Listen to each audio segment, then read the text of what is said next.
வணக்கம்.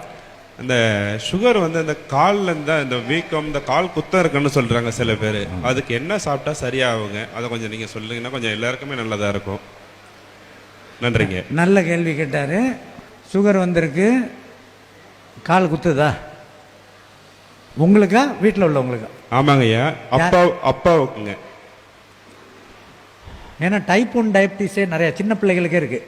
பிறந்த பிள்ளையிலேருந்து 10 வயசு வரைக்குமே டைப் 1 டயபிட்டிஸ் நிறையா இருக்குது. அதுக்காக கேட்டேன். சர்க்கரை வியாதி இருக்குது, அதுக்கு என்ன சாப்பிட்டா சரின்னு கேட்டாங்க. அதுக்கு என்ன சாப்பிடாட்டிய சரியாகுங்கிற சொல்கிறது தான் நான். அப்படின்னா தீட்டின அரிசியை சாப்பிட ஆரம்பித்தவுடன் உங்களுக்கு பிரச்சனை குறையும். இந்த ஆர்கனோக்ளோரின் ஆர்கனோபாஸ்பேட் பற்றி பூச்சி செல்வம் சொன்னாங்க இல்லையா, ஒன் அமங் தி ஃபேக்டர், அது ஒரு ஃபேக்டர். ஸ்ட்ரெஸ்ஃபுல்லாக இருக்கீங்க இல்லையா, அதுவும் சர்க்கரையை வளர்க்கும். ஆனால் உங்களது வாய் வழியாக நீங்கள் ஒரு நாளைக்கு காலையில் ஏந்திரிச்சதுலேருந்து ராத்திரி தூங்குற வரைக்கும் நம்ம சாப்பிட்றோம் இல்லையா, அதில் அரிசியின் பங்கு எவ்வளவு இருக்கும்? The contribution of your rice on your dining table per day எவ்வளோ இருக்கும்? 80%. சரியாக சொல்லியிருக்கு அந்த பிள்ளை, கை தட்டலாம். உங்கள் டைனிங் டேபிளில் 80% அரிசி தான் ஆக்கிரமிக்குது. அந்த அரிசி தீட்டினதா உங்கள் தகப்பனார் சாப்பிட்றது, தீட்டாததா?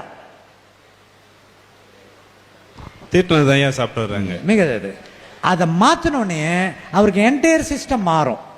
இது ஒன்று, இதுதான் மேஜர் ரோல். மைனர் ரோலில் ஒன்றே ஒன்று சொல்கிறேன், தெரிஞ்சுக்கங்க. மருந்தா ஒன்று சொல்கிறேன். ஏன்னா மருந்தா அரிசி, மாமருந்தாக ஒரு துணை மருந்து. வெந்தயம், சீரகம், மிளகு அளவு சொல்லிடுறேன். 1 பங்கு வெந்தயம், 1.5 பங்கு சீரகம், 4 பங்கு மிளகு. ஏதாச்சும் ஒரு அளவு சொல்லுங்க இந்த ப்ரொபோர்ஷனுக்கு. வெந்தயம் 1 பங்கு. அது ஏதாச்சும் ஒரு வெயிட் சொல்லுங்க. 100 கிராம். ஏன் அவ்வளவு? 10 கிராமுக்கு வாங்க. ஓகே, 50 கிராம் சொல்லிடுறேன். 10 கிராம் வெந்தயம். 10 கிராம் வெந்தயம். அடுத்தது சீரகம் எவ்வளவு? 30 கிராம்.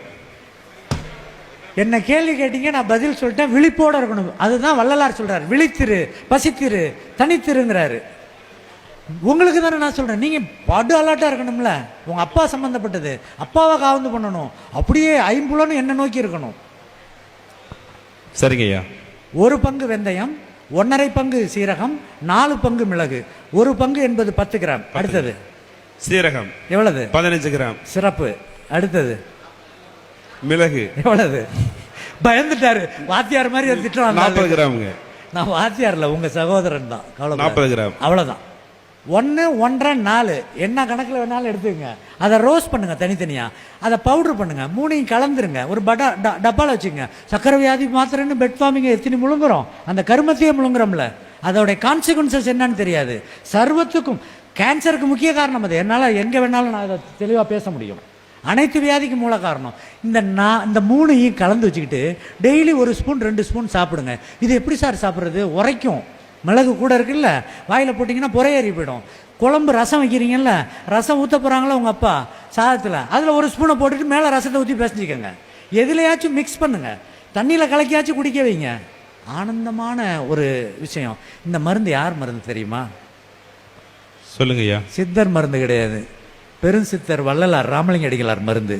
அரிசி நான் சொன்னது, மருந்து வள்ளலார் சொன்னது. நன்றி. நன்றியா.